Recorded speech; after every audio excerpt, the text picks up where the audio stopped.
अस्सलाम वालेकुम।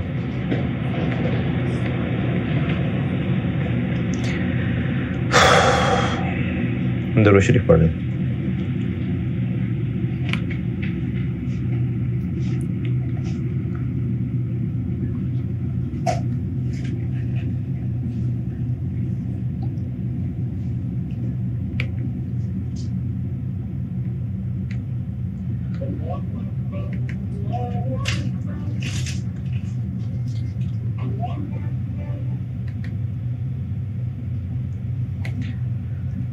Page number आ जाएं।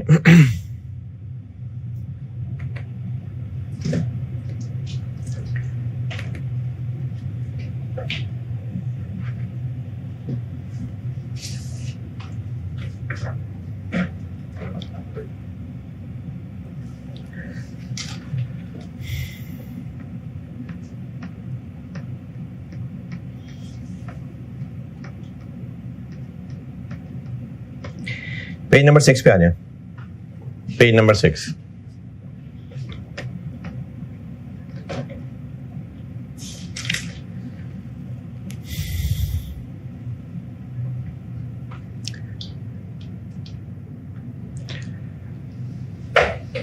जिस तरह फाइनेंशियल इंस्ट्रूमेंट्स में एमोर्टाइज्ड कॉस्ट होता है ना, भूल भाल गए होंगे। डिवेंचर्स में इन्वेस्ट किया, इन्वेस्टमेंट डेबिट कैश क्रेडिट, उसके बाद हर साल के एंड पे दो काम होंगे, एक इंटरेस्ट बनेगा, investment debit interest income credit, और कॉन्ट्रेक्चुअल कैश फ्लो मिलेगा, कैश डेबिट और कैश डेबिट और इन्वेस्टमेंट क्रेडिट। डिलीट कुछ नहीं कहा मैंने, लीजेस पे आते हैं, कोई फाइनेंशियल इंस्ट्रूमेंट्स नहीं होते। Page number 6, finance lease, recognition and initial measurement. और इसमें पहले लेफ्ट वाला कॉलम सिखा रहा हूं आपको, पहले लेफ्ट वाला कॉलम सिखा रहा हूं। फाइनेंशियल लेसर,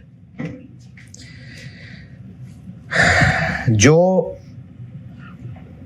बैंक है उसने गाड़ी लीज पे दे दी, ये मैंने कल बात कर ली थी, लेसर और डीलर लेसर। हाँ, बैंक ने गाड़ी लीज पे दे दी। बैंक के पास गाड़ी कहां से आई?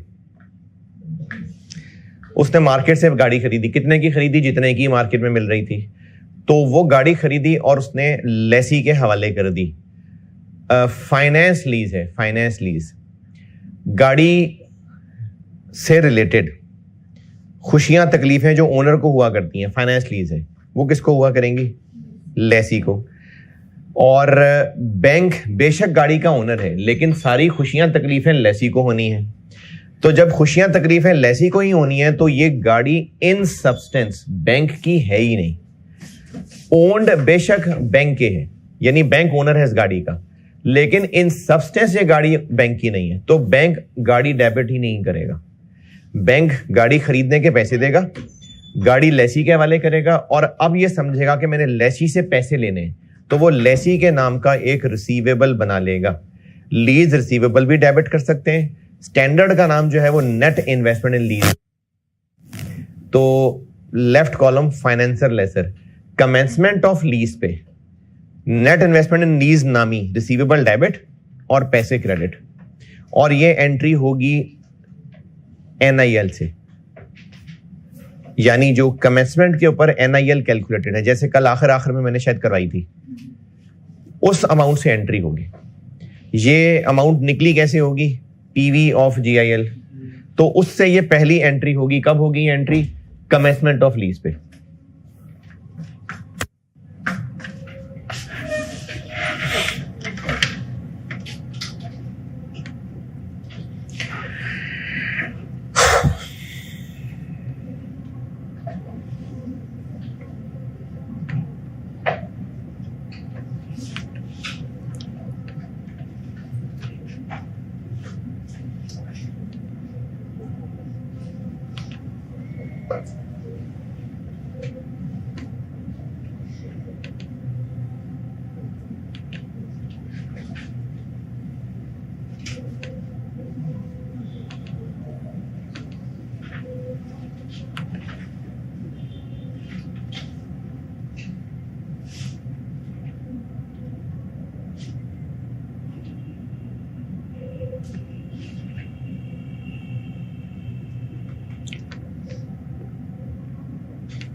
तो कमेंसमेंट ऑफ लीज पे एंट्री हो जाएगी। ये जो नेट इन्वेस्टमेंट लीज डेबिट किया हुआ ना मैंने, ये एक्चुअली लीज रिसीवेबल है। आईएस का नाम नेट इन्वेस्टमेंट इन लीज है, इसलिए मैंने नेट इन्वेस्टमेंट इन लीज लिख दिया। ये एक रिसीवेबल बनाया है उसने लेसी से, और कितनी अमाउंट से? जो कमेंसमेंट के ऊपर net investment in lease calculate होगी उससे। ये फिगर कैसे निकली होगी? PV of GIL. एमोर्टाइज कॉस्ट का मैंने जिक्र इसलिए किया था, तो अब वो आपको याद ही नहीं था, मैं फिर जीरो से बता रहा हूं। इनिशियली ये एक रिसीवेबल रिकॉर्ड हो गया। अच्छा चलो, एंट्रीज याद नहीं, टेबल कुछ जरा जरा से याद है, ओपनिंग बैलेंस और इंटरेस्ट और कैश फ्लो। अच्छा, आपके आने से पहले यहाँ कुछ और सीन चल रहा था, नहीं किसी को नहीं याद है। तो इसमें ना बिल्कुल वही टेबल बनते हैं एमोर्टाइज कॉस्ट वाला, और जैसे जैसे पीरियड गुजरता जाता है इंटरेस्ट इनकम बनती जाएगी और कैश मिलता जाएगा, तो हमारा रिसीवेबल रिसीव होता जाएगा। ये है सब्सिक्वेंट मेजरमेंट। अगले पेज पे देखें, तकरीबन मिड में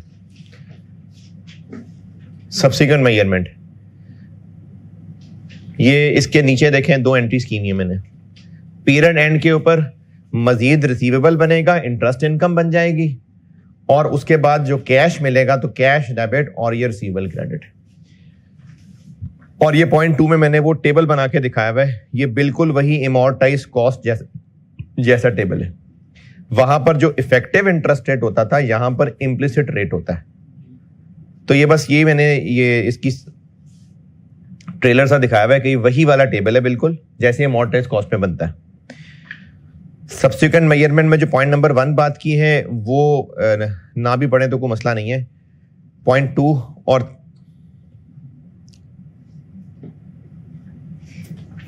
अगले पेज पे सब्सिक्वेंट मेजरमेंट पॉइंट 2 देख लें, और बाकी फिर मैं आपको एक सवाल नजर से गुजार के फिर समझाता हूं।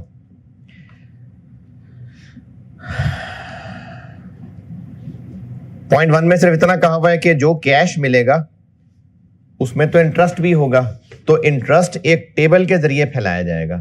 तो टेबल बिल्कुल अमोर्टाइज कॉस्ट वाला ही है, और पॉइंट 1 और पॉइंट 2 बता दिया मैंने, 3 अभी नहीं बताया। तो इनिशियल मेजरमेंट में आपको मैंने पहली एंट्री बता दी, और सब्सिक्वेंट मेजरमेंट में अमोर्टाइज कॉस्ट की तरह हर पीरियड एंड पे ये एंट्रीज हुआ करेंगी। अच्छा, अब एक सादा सा सवाल, उसके जरिए से मैं आपको ये एंट्रीज दिखाता हूं। सवाल लिखें।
अच्छा जी, सवाल लिखे। लीज टर्म 4 साल, लीज टर्म 4 years,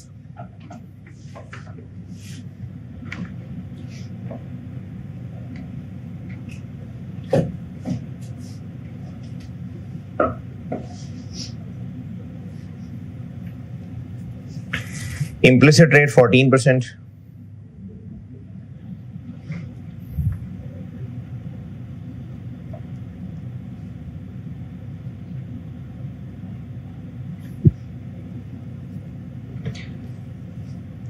और lease rental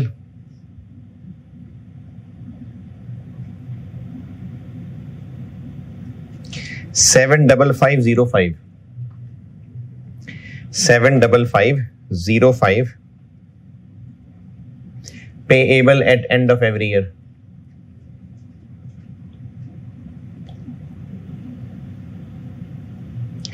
Commencement date, commencement 1 जनवरी 2024,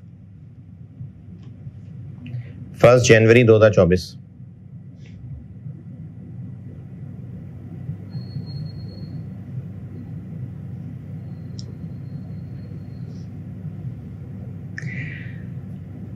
रिक्वायर्ड है मुझसे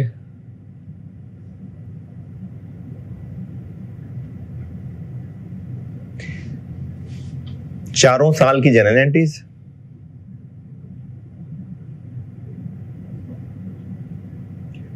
और चारों साल के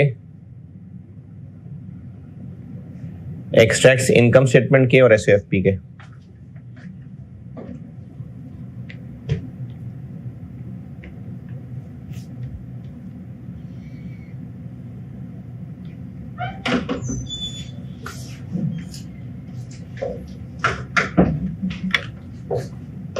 शुक्रिया।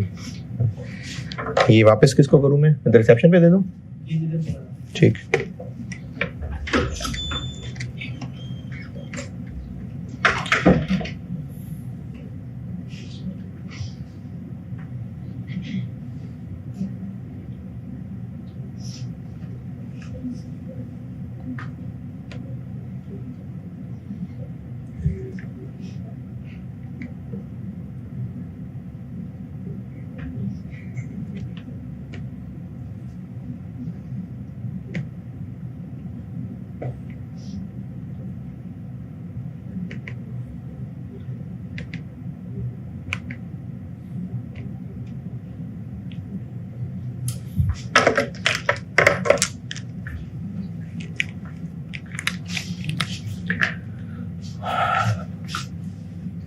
एंट्रीज 1 जनवरी 24, नेट इन्वेस्टमेंट लीज। अच्छा, मैंने बुक में तो नेट इन्वेस्टमेंट लीज कह दिया है, साथ ये भी कहा है कि इसको लीज रिसीवेबल भी कह सकते हैं। तो लीज रिसीवेबल डेबिट और कैश क्रेडिट, ये हो गई इनिशियल रिकॉग्निशन। किस अमाउंट पे? तो निकाले पीवी ऑफ जीआईएल।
जी कितना आया?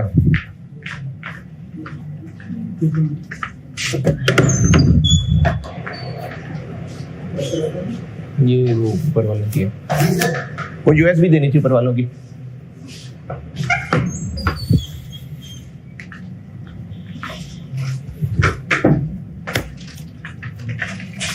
हाँ जी, कितना निकला? 220,000, बिल्कुल ठीक है।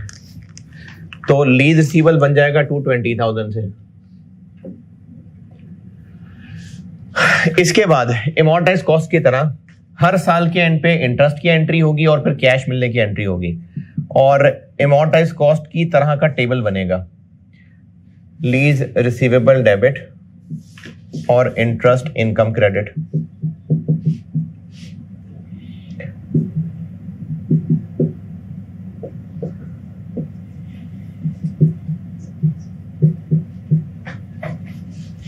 और कैश मिलने की एंट्री, कैश डेबिट और लीज रिसीवेबल क्रेडिट, ये रेंटल रिसीव हो गया।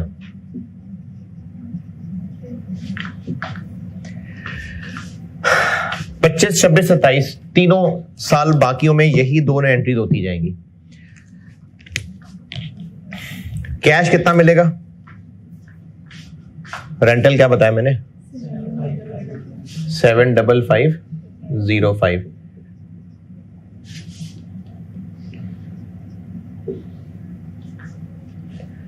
पच्चीस, 26, 27 तीनों साल में यही दोनों एंट्रीज रिपीट हो जाएंगी।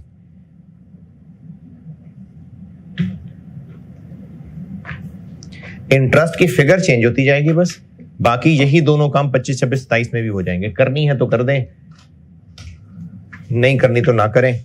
मैं इंटरेस्ट का टेबल बना के देता हूं।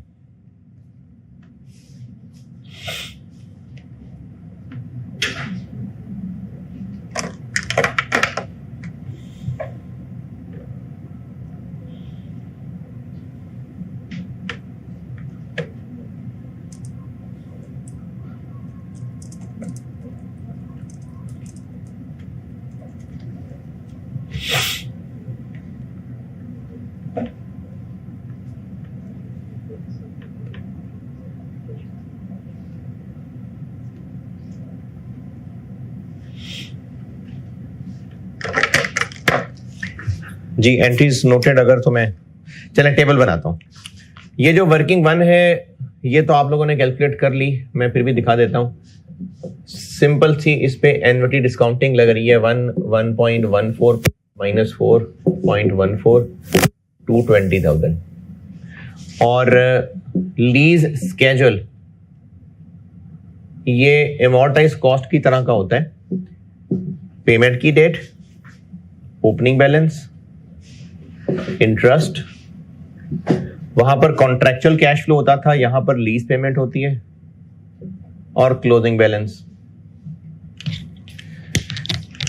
और एमोर्टाइज कॉस्ट में भी टेबल का स्टार्टिंग पॉइंट क्या था? मैं ही बता रहा हूं। टेबल का स्टार्टिंग पॉइंट था है जो इनिशियल मेजरमेंट की अमाउंट है, तो यहां भी इनिशियल मेजरमेंट की अमाउंट से टेबल स्टार्ट होगा। और पेमेंट डेट्स 31 दिसंबर 24, 31 दिसंबर 25, 31 दिसंबर 26, 31 दिसंबर 27।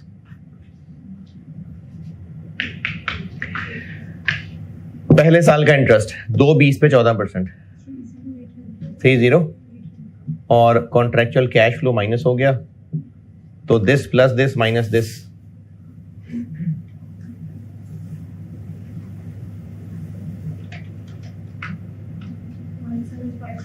175,295।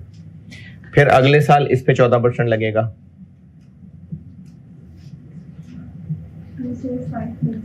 541 75505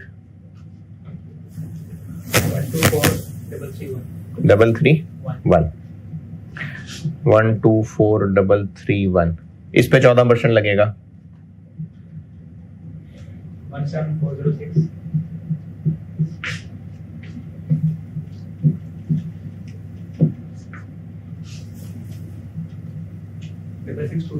66232। इस पे 14% लगेगा, 9273।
तो 24 वाली इंटरेस्ट इनकम ये है, तो 30,800 इस एंट्री में आ गया। अब अगर आपने लिखी है 25, 26, 27 की एंट्रीज, तो ये 25, 26, 27 नहीं लिखी तो इनसे होनी है एंट्री। ये बिल्कुल सादा सा, जिसमें बस रेंटल ही है और कोई चीज नहीं है। बाकी फिर और वैरायटियां बताता हूं।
नोटेड।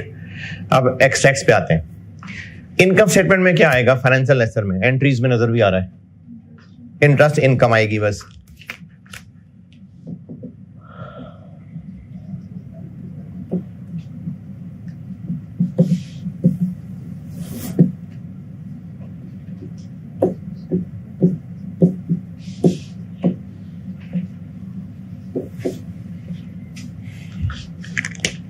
इनकम स्टेटमेंट में इंटरेस्ट इनकम आएगी।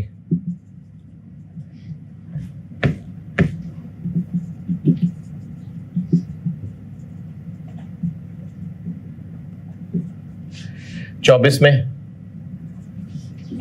30,800, 24,541, 17,406, 9273। एसओएफपी में क्या आएगा?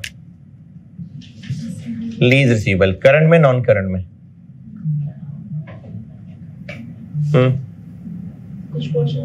पोर्शन तोड़ना पड़ेगा। नॉन करंट एसेट्स में भी आएगा, करंट एसेट्स में भी आएगा।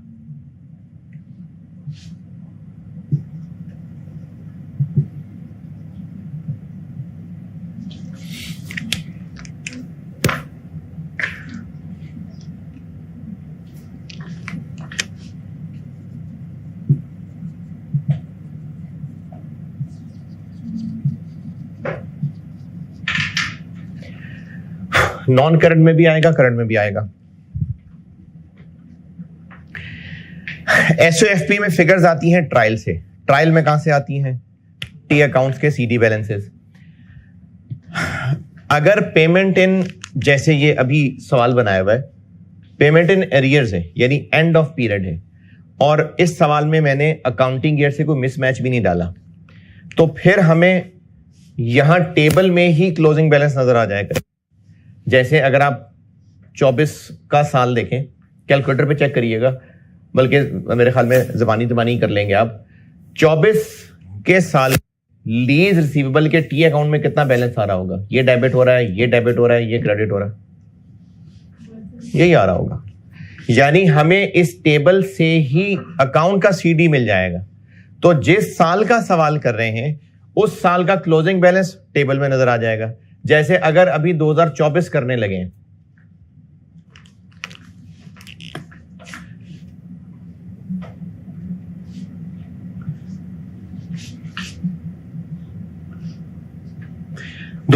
बनाने लगा हूं अभी, तो 24 के एंड पे लेजर में बैलेंस क्या आ रहा होगा? 175। अब हमने इस 175 को बैलेंस शीट में लिखना है दो टुकड़ों में तोड़ के। इसमें से जो अगले 12 महीने में रिकवर हो जाएगा वो करंट है, और जो बाकी रह जाएगा वो नॉन करंट है। तो इस 175 में से अभी 24 का सवाल कर रहे हैं हम, 24 का सवाल करते हुए हम यहां खड़े हैं, 2024 का सवाल करते हुए हम यहां खड़े हैं। अगले साल में कितना रिसीव हो जाएगा? इसमें से 75 रिसीव हो जाएगा। जब भी लेंडर पैसे लेता है ना, पहले इंटरेस्ट रिकवर करता है।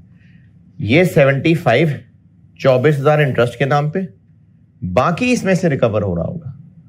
यानी हो ये रहा होगा कि 175,295 रिसीवेबल था। अगले साल जब कैश मिलेगा ना 75505, तो हम इसमें से अपना इंटरेस्ट ले रहे होंगे और बाकी प्रिंसिपल ले रहे होंगे। कितना?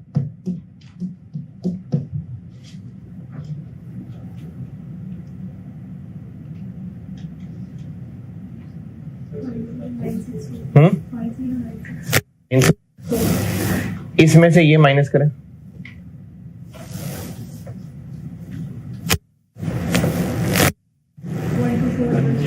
डबल, इसमें से इतना रिकवर होगा, इतना नहीं, तभी तो इसमें से इतना रिकवर होके बाकी इतना रह जाएगा। तो हमने करंट पोर्शन में यह बताना होता है कि इसमें से कितना रिसीव हो जाएगा। अच्छा, करंट पोर्शन, क्या करंट पोर्शन में यह बताना होगा कि अगले साल हम और कितनी लीजेस कर लेंगे नई, फिर उनसे क्या क्या पैसा मिल जाएगा, वो बजट हम यहां करंट एसेट्स में दिखा रहे होते हैं। करंट एसेट्स में दिखाना है जो हमारा रिकॉग्नाइज्ड एसेट है उसमें से कितना रिकवर हो जाएगा।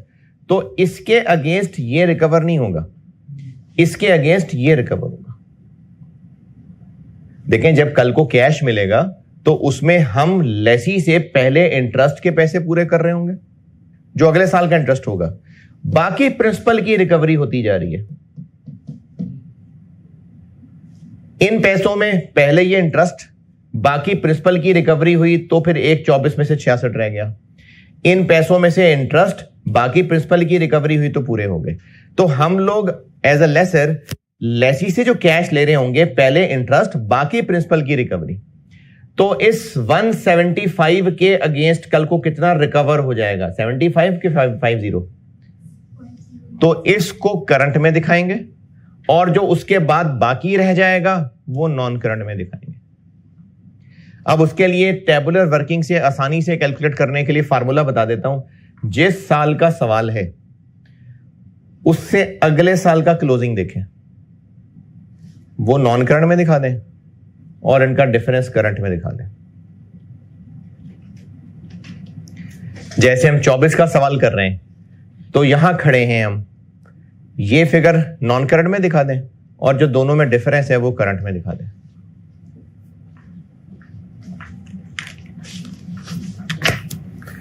नॉन करंट में कितना दिखा दें? 4,331 और 175 और 124 का डिफरेंस वो करंट में दिखा दें। 50964। इसी तरह 25 का सवाल सॉल्व करते हम कहां खड़े होंगे? हम यहां खड़े में होंगे। नॉन करंट में क्या दिखाएं? ये नॉन करंट में और इनका डिफरेंस करंट में। और जब हम लोग सवाल कर रहे होंगे 26 का, तो नॉन करंट 0 और ये सारा का सारा करंट। 25 में नॉन करंट कितना? 66,232। 26 में नॉन करंट कुछ भी नहीं और 27 में वैसे ही खत्म हो गया। 25 में करंट कितना? 5899। 26 में current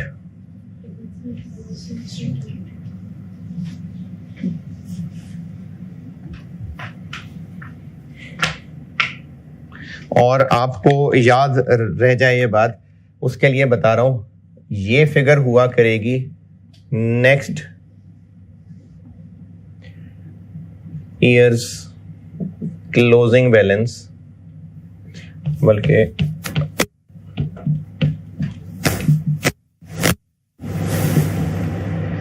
in lease schedule.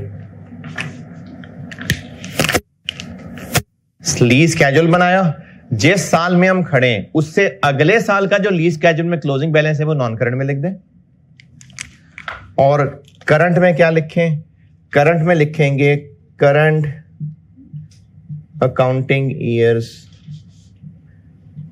Closing ledger balance. ये लेजर बैलेंस से मेरी क्या मुराद है, ये मैं आपको एडवांस वाले सवाल में सिखाता हूं।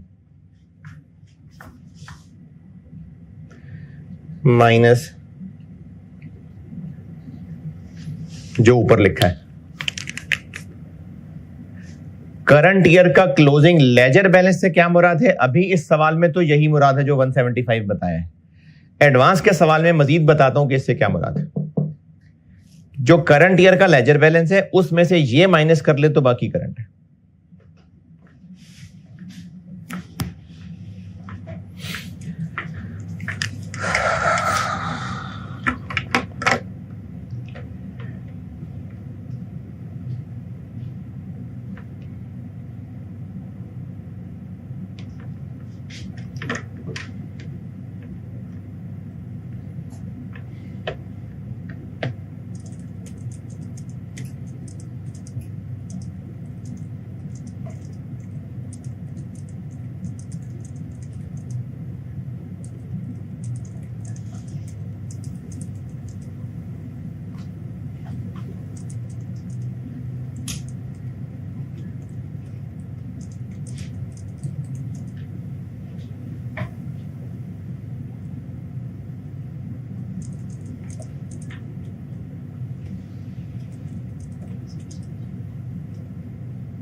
हाँ जी, नोटेड। चलें एक एडवांस वाला सवाल लिखें अब।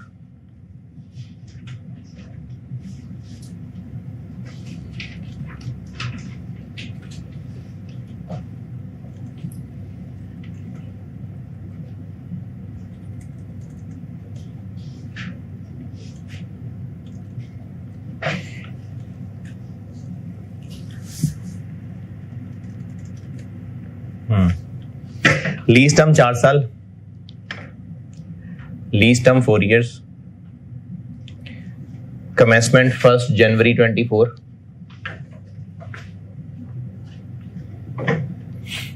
1st January 24, implicit rate 15%, 15%.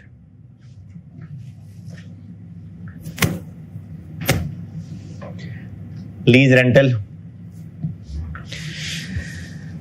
700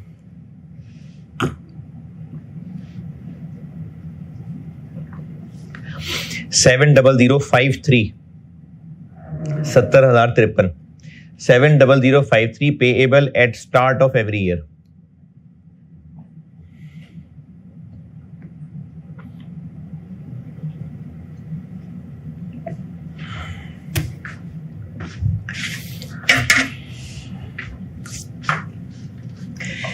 Payable at start of every year.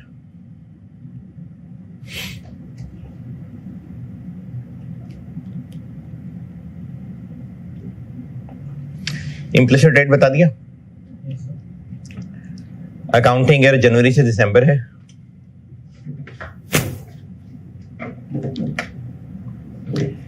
और सेम रिक्वायरमेंट है, चारों साल की एंट्रीज भी और चारों साल के इनकम स्टेटमेंट और एसओएफपी के एक्सट्रैक्ट्स भी.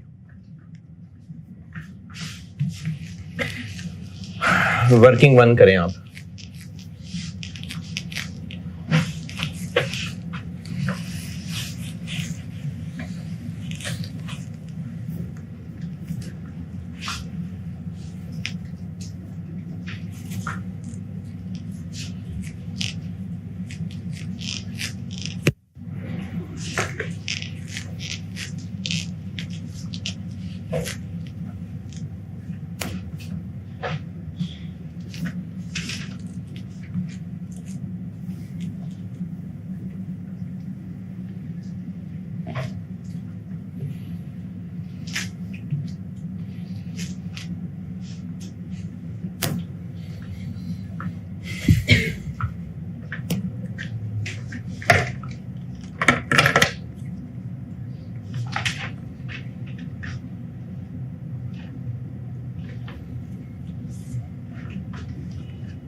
जी कितना आया 230.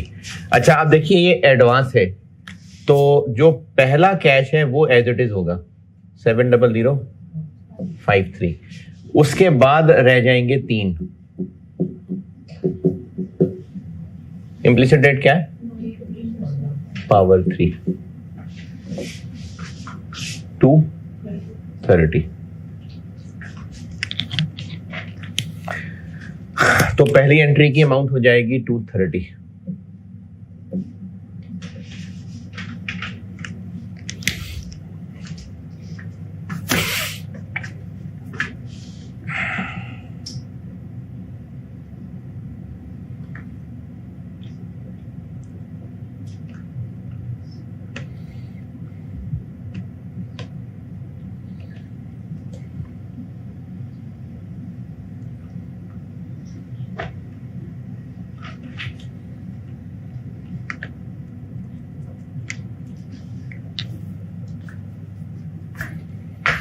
अच्छा, अब देखिए पेमेंट डेट 31 दिसंबर नहीं है, पेमेंट शुरू में ही है, तो 1 जनवरी को लीज पे लेते साथ ही पेमेंट हो जाएगी। इनिशियल मेजरमेंट 230 से टेबल स्टार्ट तो होगा, लेकिन फौरन पैसे मिल जाएंगे तो इंटरेस्ट अभी पड़ा ही नहीं होगा। 70053 रिसीवेबल बनते साथ ही कैश मिल जाएगा, इसलिए इंटरेस्ट ही नहीं पड़ा होगा। क्लोजिंग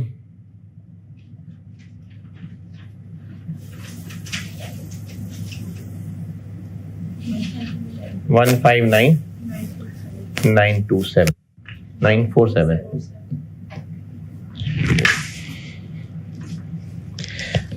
अगले साल वो तो फिर एक साल गुजरना शुरू हो गया है, तो अब इंटरेस्ट पड़ेगा।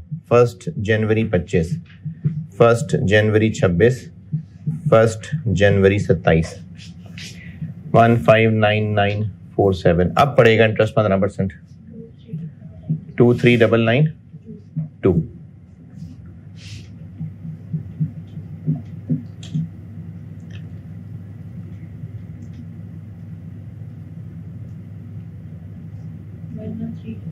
113,886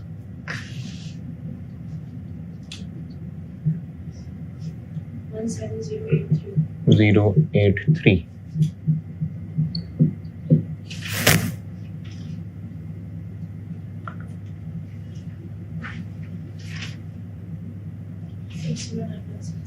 916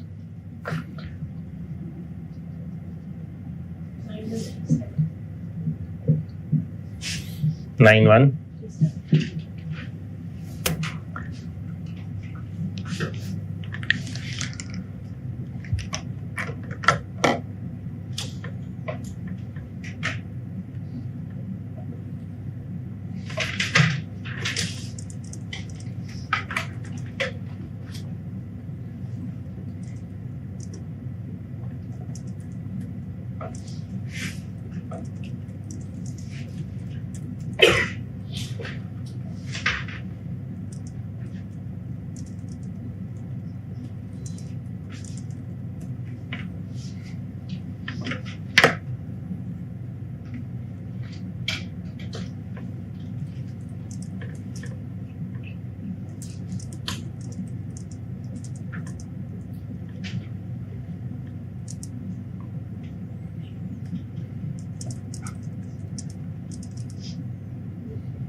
अच्छा, अब देखिए कैश की एंट्री 1 जनवरी की डेट में शिफ्ट हो जाएगी, तो वो जो मैं 31 दिसंबर कर रहा था 1 जनवरी हो जाएगी। Cash debit lease receivable credit 70053। Interest time गुजरता है तो इंटरेस्ट पड़ता है, यानी इंटरेस्ट हमेशा गुजरे हुए पीरियड से रिलेटेड होता है, आने वाले पीरियड से नहीं। देखें पैसे बेशक एडवांस में मिल रहे हैं, लेकिन इंटरेस्ट क्यों पड़ता है? जब रिसीवेबल के ऊपर या पेएबल के ऊपर टाइम गुजरता है, तो कस्टमर को हमने इतने से रिसीवेबल बनाया था, लेकिन फौरन पैसे मिल गए तो बाकी रिसीवेबल इतना रह गया। अगले पैसे कब मिले? साल बाद ना। तो इसलिए ये 1 साल का इंटरेस्ट है। ये कौन से 12 महीने से रिलेटेड है? जो पिछले गुजरे हुए हैं, यानी 2024। तो इसको इनकम भी किस ईयर की बनना चाहिए? 24 की। तो इसलिए ईयर एंड के ऊपर हम एंट्री इंटरेस्ट इनकम की करेंगे।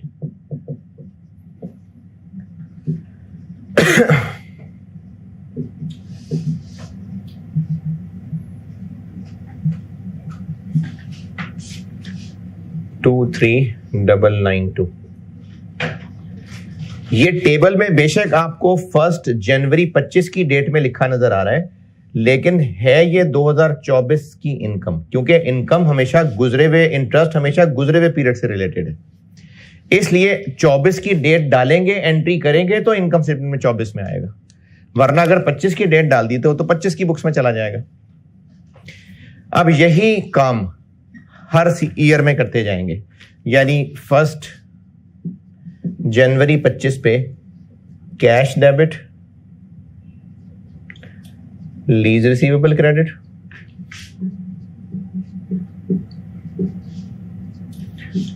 और 25 के एंड पे lease receivable debit, interest income credit. 25 की डेट डाल के अब कौन सी इंटरेस्ट को इनकम बना ले? ये वाला, ये।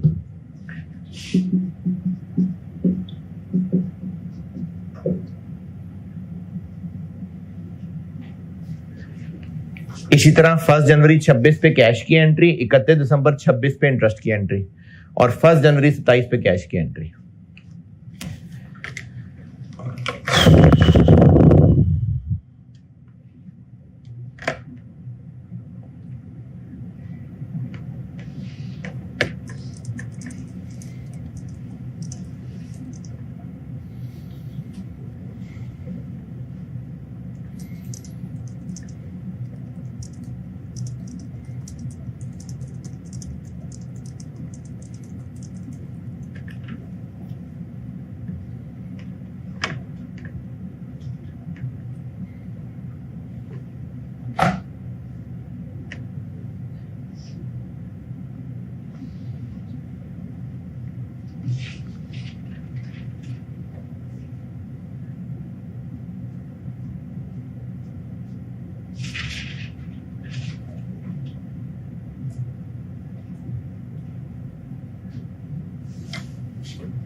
इनकम स्टेटमेंट में क्या आएगा?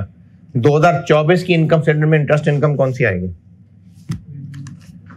ना आएगी ना यार, अभी तो डाली 24 की डेट में। ये 2024 से रिलेटेड है। ये 25 की इनकम है, 26 की इनकम है, 27 की इनकम किधर है?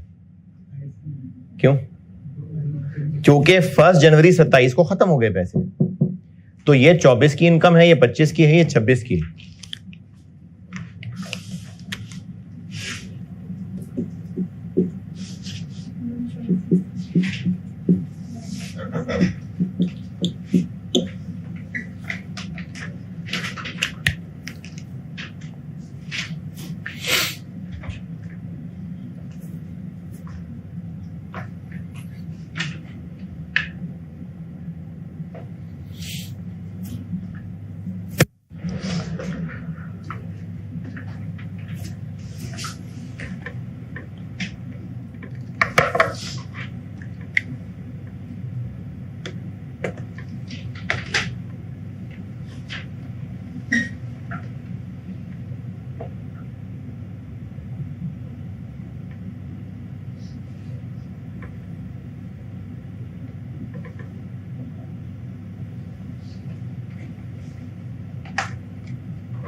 SOFP।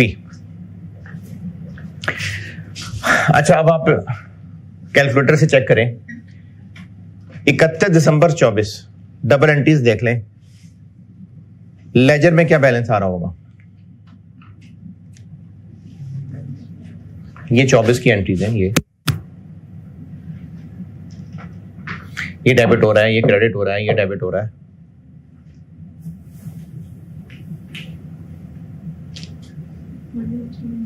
वन एट, तो वो तो यहां टेबल में नजर ही नहीं आ रहा।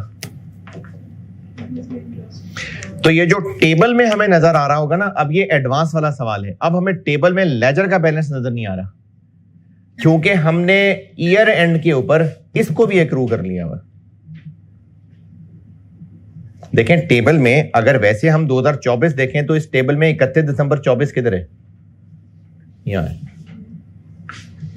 2024 का सवाल सॉल्व करते हुए हम यहां खड़े हुए हैं, तो क्लोजिंग बैलेंस तो ये होना चाहिए था, लेकिन हम 31 दिसंबर की एंट्री डाल के इसको भी रिसीवेबल बना चुके हुए हैं। तो इसलिए लेजर का क्लोजिंग बैलेंस ये नहीं है, दिस प्लस दिस है। ये जो मैंने यहां बात लिखी है ना, लेजर का closing balance, payment in arrears वाले सवाल में तो ये स्केड्यूल वाली फिगर ही है,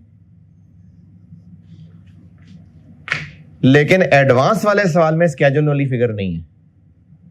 एडवांस वाले सवाल में ये फिगर है current closing balance in schedule plus interest accrued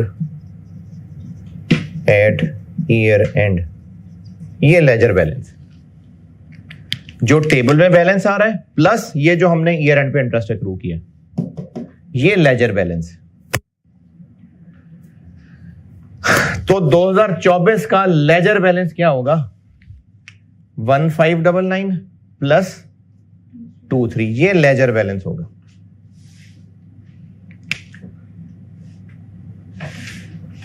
अच्छा, एसओएफपी में नॉन करंट दिखाने का तरीका वही है। हम यहां खड़े हैं तो नॉन करंट क्या दिखाएं, ये नॉन करंट का तरीका वही है, लेकिन अब क्लोजिंग लेजर बैलेंस आपको दो फिगर्स को ऐड करके निकालना पड़ रहा है। यानी अगर मैं 2024 के एक्सट्रैक्ट्स बनाऊं तो नॉन करंट में ये लिखेंगे और करंट में this plus this minus non current.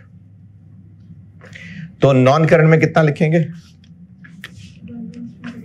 113886, और करंट में 159 प्लस 23 माइनस ये।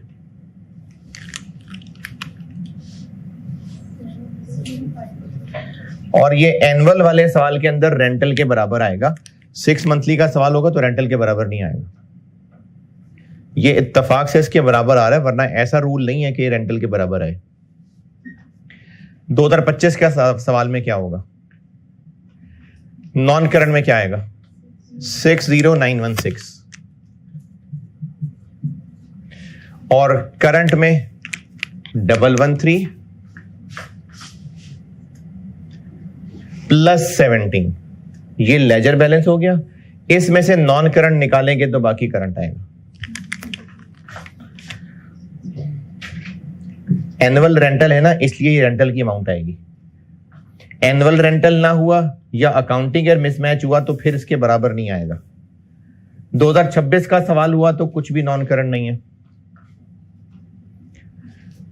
करंट में क्या आ जाएगा, यहां खड़े हम, लेजर बैलेंस क्या होगा, 60 प्लस 9।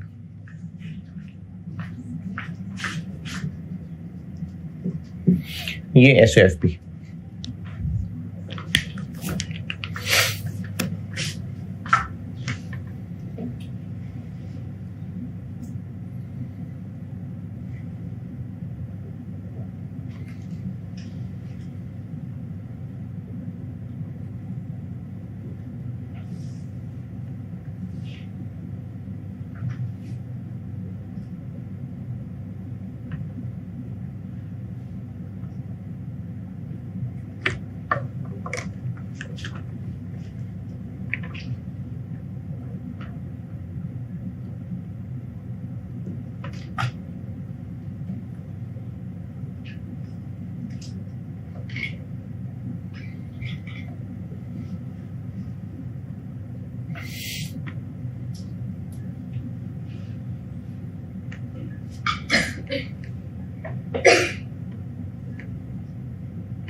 हाँ जी, एसएफपी नोटेड।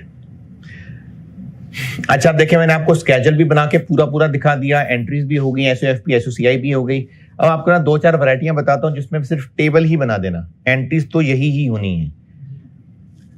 लिखें सवाल।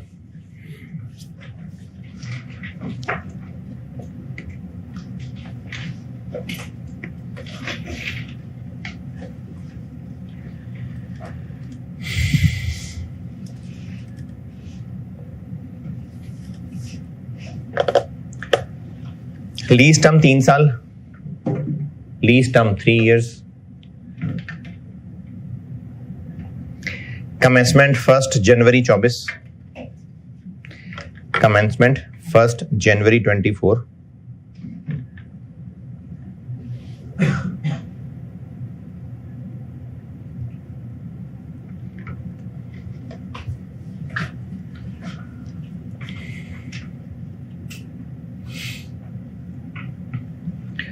और इम्प्लिसिट रेट 12% है।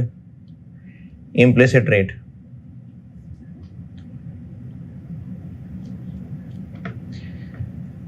लीज रेंटल, इम्प्लिसिट रेट 12% है। Lease rental 84188, 84188 payable at end of every year, payable at end of every year.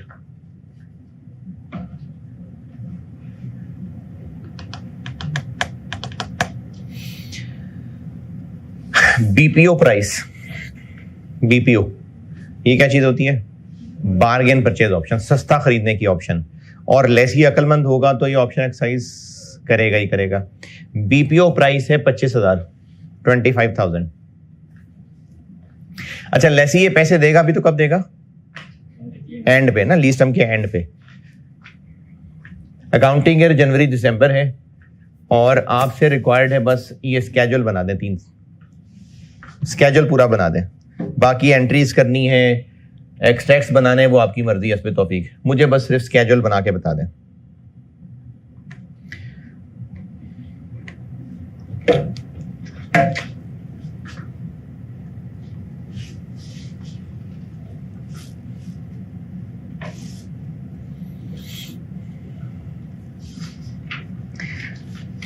Initial measurement tally कर लीजिएगा पहले।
कितना? 220,000।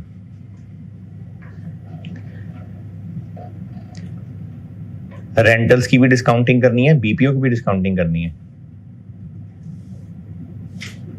और इम्प्लिसिट रेट 12% बताया मैंने।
Lease from 3 is a lease from 3 साल है लीज टर्म।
जी टेबल 0 हो रहा है,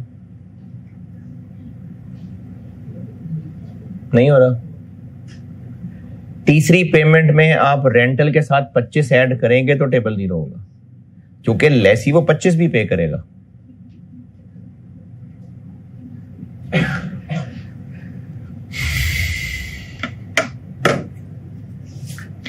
तो आपको तीसरी लाइन में पेमेंट में रेंटल के साथ बीपीओ 25,000 भी मिलाना पड़ेगा तो 0 होगा।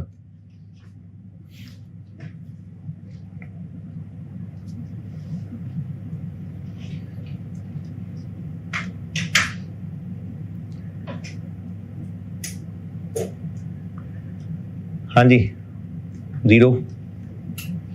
अच्छा अगला सवाल लिखें, अब इसमें एडवांस डालता हूं।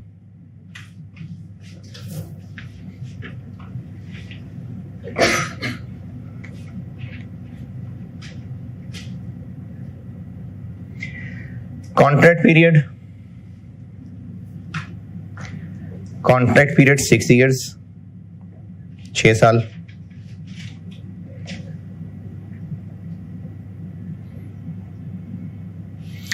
However,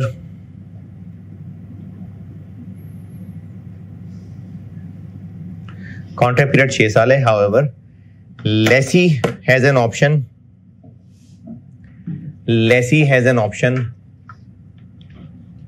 to terminate lease. Lessee has an option to terminate lease after 4 years. Terminate lease after 4 years.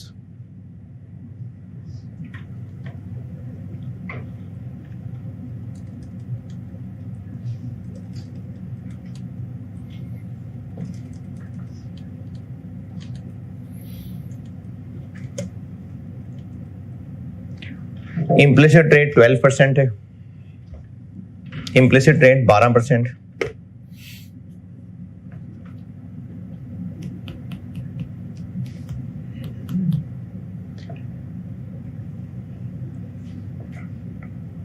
Lease rental 67748 67748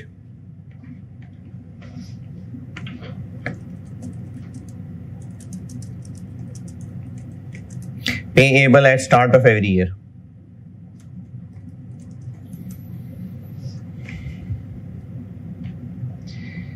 Payable at start of every year.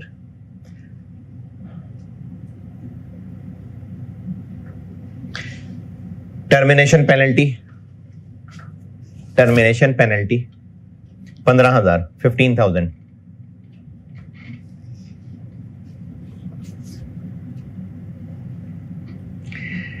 There is uncertainty regarding exercise of termination option. There is uncertainty regarding exercise of termination option.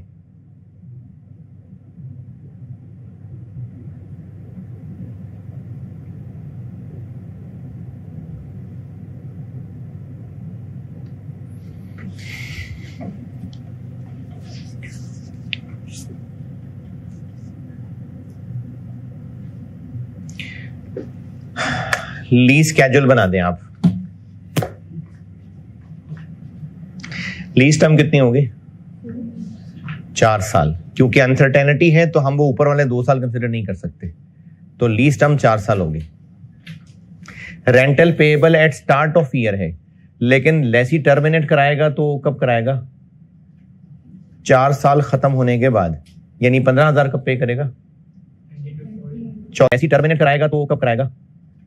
4 साल खत्म होने के बाद, यानी 15,000 कब पे करेगा? चौथे साल के एंड पे। रेंटल शुरू में है, लेकिन ये 15,000 एंड पे होगा। बनाए टेबल, पहले इनिशियल अमाउंट बता दीजिएगा।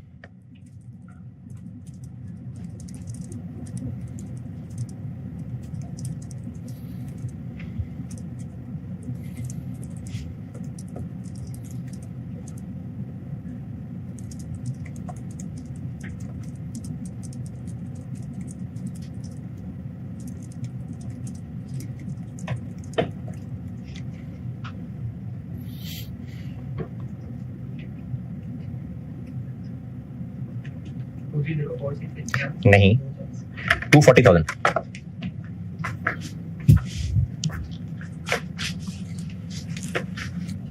पेमेंट इन एडवांस है तो एक रेंटल एज इट इज। कितना रेंटल?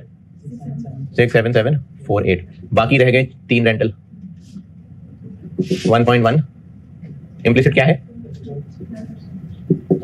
और वो जो टर्मिनेशन पेनल्टी है वो 4 साल के एंड पे ही मिल रही है, यानी पावर 4, तो 240। बनाए लीज स्केड्यूल।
अब डेट्स का ध्यान रख के टेबल बनाइएगा।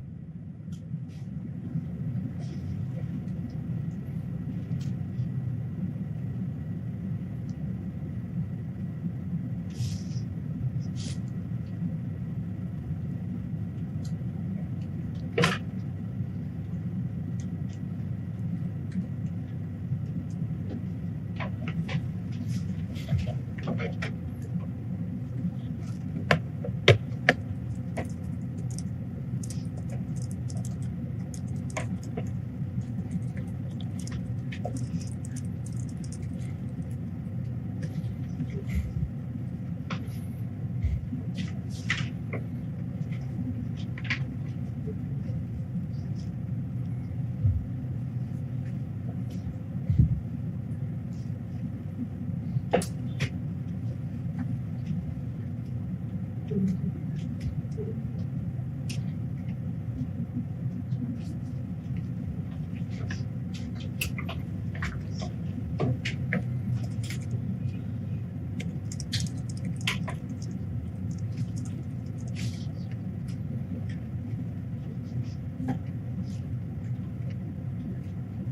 जी, टेबल कहाँ जीरो हुआ कि नहीं हुआ? आपको 4 रेंटल्स की लाइनें 1 जनवरी लिखनी पड़ेगी और 5वीं लाइन 31 दिसंबर अलग से 15,000 की लिखनी पड़ेगी, तो टेबल जीरो होगा।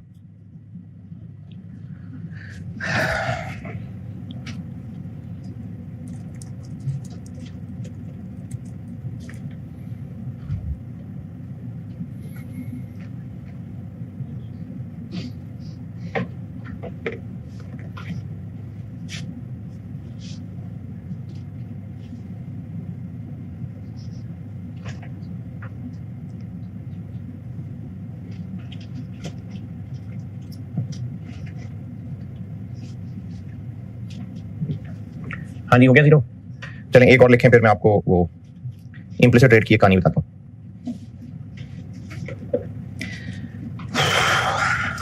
लीज टर्म 5 साल, lease term 5 years,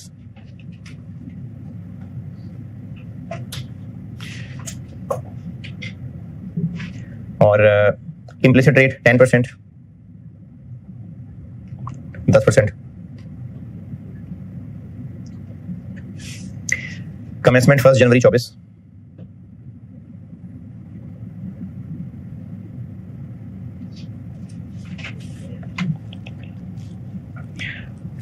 lease rental 40,000,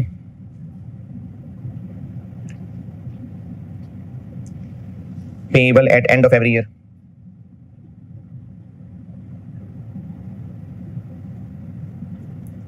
However, no rental is payable in first 2 years.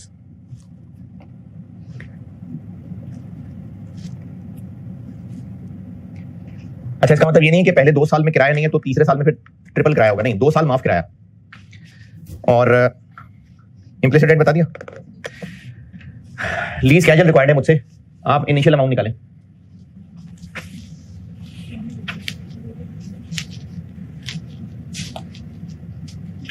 Initial amount निकालें।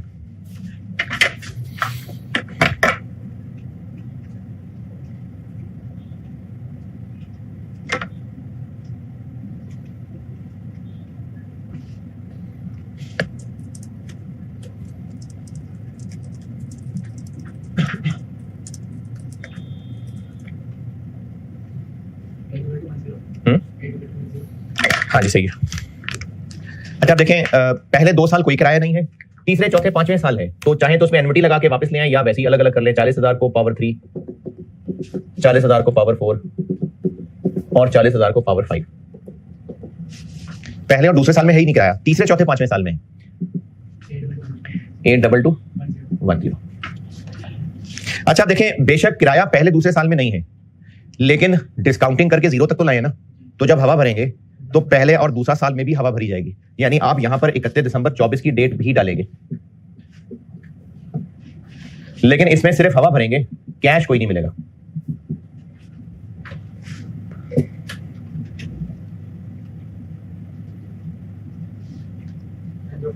फोर सी इसी तरह 31 दिसंबर 25 की भी डेट डालेंगे, लेकिन हवा भरेंगे, कैश कोई नहीं मिलेगा।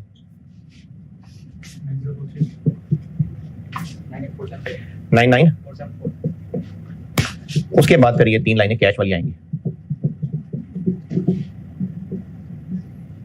करें पूरा उसको।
जी टेबल हो गया 0।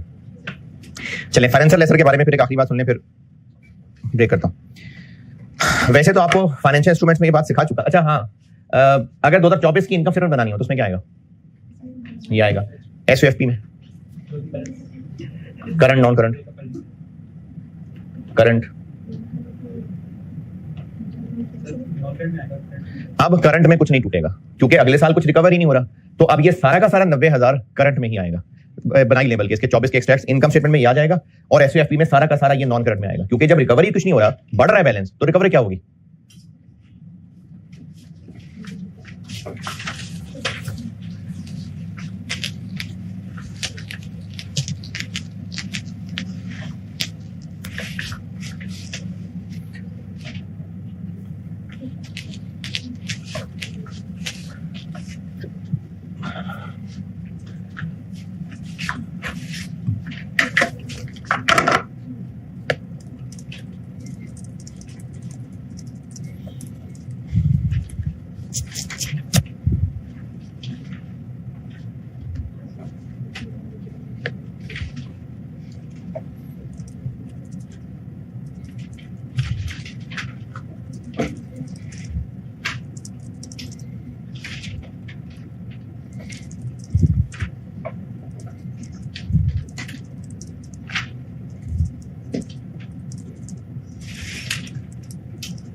जी बना लिया। अच्छा एक सवाल लिखें, ये आपको ना एक छोटा सा सवाल, 3 लाइनों का सवाल, मतलब 3 लाइनों का टेबल, उससे आपको एक, जैसे एमोर्टाइज कॉस्ट में इफेक्टिव रेट का कॉन्सेप्ट था लेकिन भूल भाल गए, तो वो एक कॉन्सेप्ट सिखाना है बस।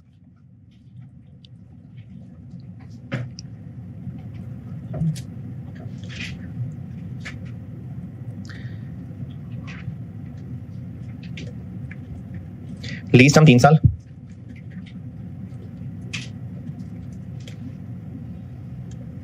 कमेंसमेंट 1 जनवरी 24,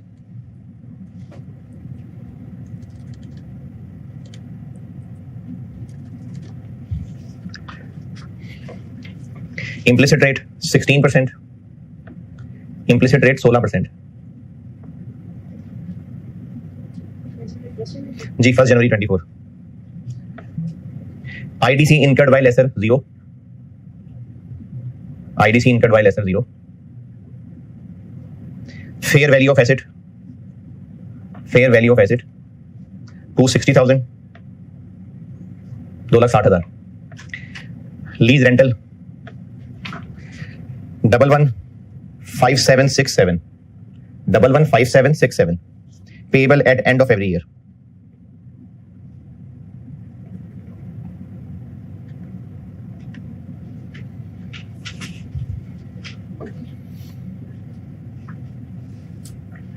अब आपने करना यह है कि 3 साल लीज टर्म है ना, लीज कैजुअल बनाए, लीज कैजुअल बनाए। इनिशियल अमाउंट पहले टैली कर लीजिएगा।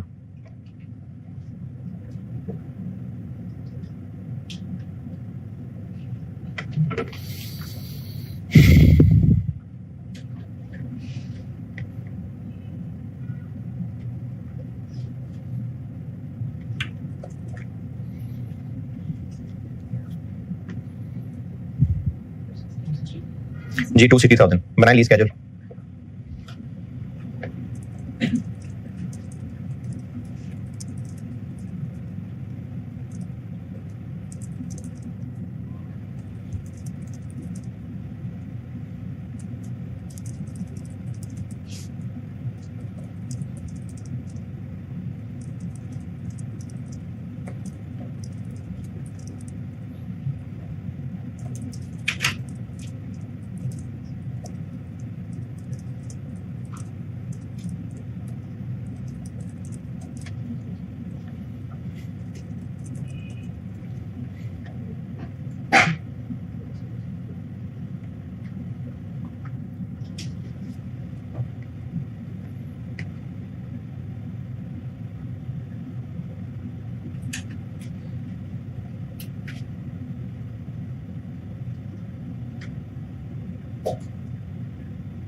हाँ जी, 0 हो गया।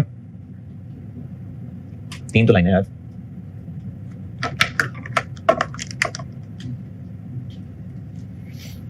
जी 0। अच्छा अभी काम करें, इंटरेस्ट कॉलम का टोटल करें जरा।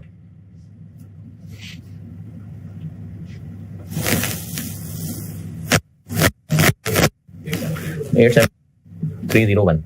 अच्छा और 3 कैश फ्लोज मिलाएं तो क्या बना? 347,301 और स्टार्टिंग पॉइंट था 260।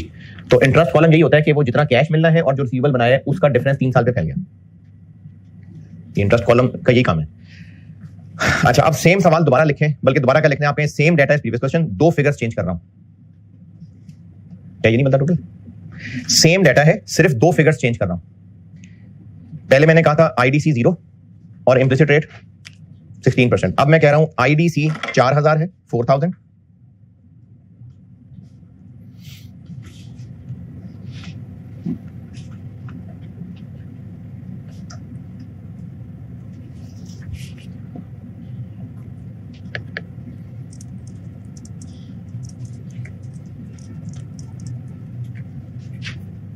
और इंप्लिसिट रेट है 15.074।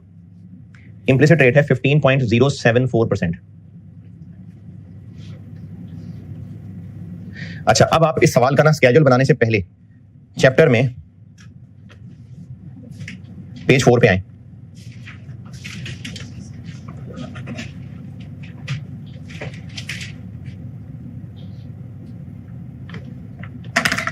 नंबर 11 और नंबर 13 पे और करें जरा, और उस बुक पे कहीं लिखना हो बेशक ये बुक पे लिख लेना। नंबर 11 और 13 पे और करें, फिर एक चीज बताता हूं आपको।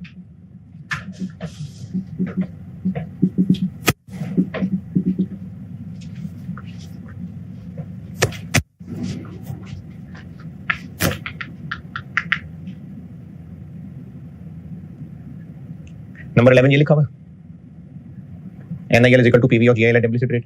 और नंबर 13 क्या लिखा हुआ है? implicit rate वो डिस्काउंट रेट है जिस पे GIL की PV निकालें तो किसके बराबर आ जाएगा? Fair value of asset plus IDC। लेकिन ये प्लस IDC वाली बात सिर्फ फाइनेंसर लेसर के लिए। NIL is equal to PV of GIL implicit rate और नंबर 13 कह रहा है कि PV of GIL at implicit rate इसके बराबर होता है। इसका मतलब हम कह सकते हैं कि NIL तक पहुंचने के ये 2 रास्ते हैं। नंबर 11 और 13 को कंबाइन किया मैंने भाई। नंबर 11 कह रहा है NIL is equal to ये और 13 कह रहा है कि this is equal to this. तो A is equal to B, B is equal to C, तो फिर A is equal to C। NIL क्यों चाहिए हमें सवाल में? पहली एंट्री करने के लिए, इनिशियल मेजरमेंट के लिए। NIL तक पहुंचने के 2 रास्ते। प्रेफर्ड रास्ता इसमें से ये है, प्रेफर्ड रास्ता ये है। अच्छा अब आइए आप जो अभी सवाल लिखवाया, इस रास्ते से NIL निकालें तो कितना आएगा? 260 प्लस 4 264 और ये वाला कैलकुलेट करें। रेंटल्स की PV 15.074% पे।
जी पीवी ऑफ जेएल से क्या आया?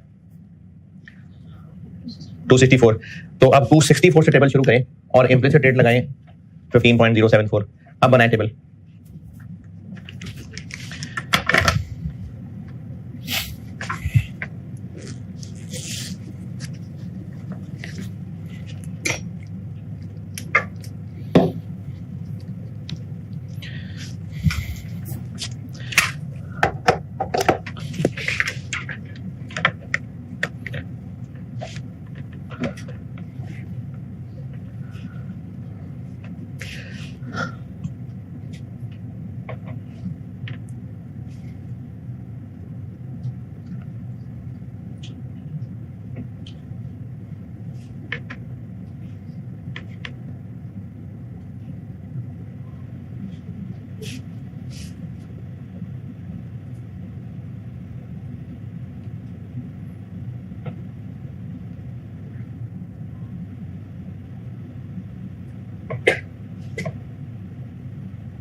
जी अच्छा, अब बताइएगा कि ये टेबल स्टार्ट कितने से हुआ?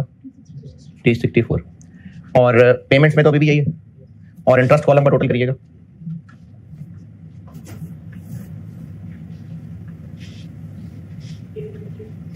एट 3301। इन दोनों सवालों में इंटरेस्ट में कितना फर्क है? 4000 का। अच्छा, आप कहानी समझिएगा। ऑपरेटिंग लीज लेसर आईडीसी का क्या ट्रीटमेंट कर रहा था? एक्सपेंस बना रहा था। किस साल? Over lease term, rent income से मैच कराने के लिए। फाइनेंस लीज में भी आईडीसी है 4000 का, तो वो भी एक्सपेंस बनना चाहिए। लेकिन आईएएस ने उसका जो तरीका निकाला है ना, वो तरीका ये निकाला है कि उसको अलग से एक्सपेंस बनाने की बजाय इनिशियल मेजरमेंट का हिस्सा बनाएंगे। लेकिन 4000 इसमें ऐड हो गया, कैश तो उतना ही मिलेगा। तो इससे इनिशियल मेजरमेंट का हिस्सा बनाने से क्या होगा? इन दोनों में डिफरेंस कम हो जाएगा। और उस डिफरेंस को ओवर द पीरियड फैलाने के लिए इंप्लिसिट रेट बिल्कुल इफेक्टिव रेट की तरह का, तो वो 15% कुछ निकलेगा। यानी फाइनेंस लीज में आईडीसी अलग एक्सपेंस बनने की बजाय इंटरेस्ट इनकम को खा जाएगा, जो कि आपको इन दोनों कंपैरिजन से पता चल रहा है। अच्छा, अगर 264 इस तरीके से निकालते तो 260 प्लस 4000 करते, और अगर 264 इस तरीके से निकाला तो 4000 का क्या किया है? अभी इस सवाल में अगर हम इस रास्ते से एनआईएल निकालें तो 260,000 प्लस 4000 करेंगे तो 264 आएगा। और अगर इस रास्ते से निकालें तो 4000 का क्या किया? कुछ भी नहीं किया। नहीं किया आपने। अगर पीवी निकाली है तो उसका आंसर डायरेक्टली 264 आ गया। 4000 नहीं ऐड करना पड़ा। इंप्लिसिट रेट के अंदर रच बस गया है वो। तो इंप्लिसिट रेट के अंदर ही वो एडजस्ट हो जाएगा। आपको इंप्लिसिट रेट दिया होगा। यानी अगर आईडीसी आए और आप एनआईएल इस रास्ते से निकाल रहे हैं तो आईडीसी का कुछ भी नहीं करना। अगर इस रास्ते से निकाल रहे हैं तो ऐड करना। अब आप फाइनेंशियल लेसन में आए, इनिशियल मेजरमेंट, पेज नंबर 6 था शायद जी, पेज 6 लेफ्ट कॉलम। मैंने इनिशियल मेजरमेंट फाइनेंशियल लेसन बताना शुरू किया है। एंट्री नंबर 1 बता दी, कर भी ली। अगले पेज पे पॉइंट 2 पढ़ लें सारा। अगले पेज पे फाइनेंशियल लेसन का पॉइंट 2 सारा पढ़ लें।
जी 0.2 ओके। अच्छा 0.1 के नीचे एक नोट लिखा हुआ है, वो पढ़ के देखें, समझ आती है बात।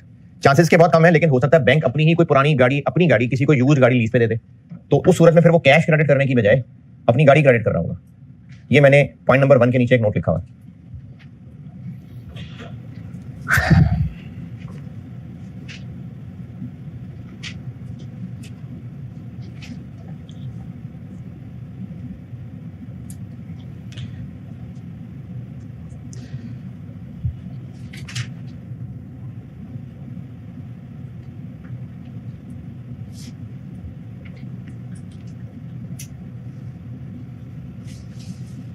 जी हाँ, मतलब कोई यूज गाड़ी, कोई कहती यूज गाड़ी लीज पे लेनी है तो क्या ठीक है, हमारी गाड़ी है, लीज पे दे देते हैं, तो फिर वो पीपी क्रेडिट हो जाएगा। चलो ठीक है, ब्रेक के बाद फिर डीलर ऐसा कराता हूँ। ठीक है।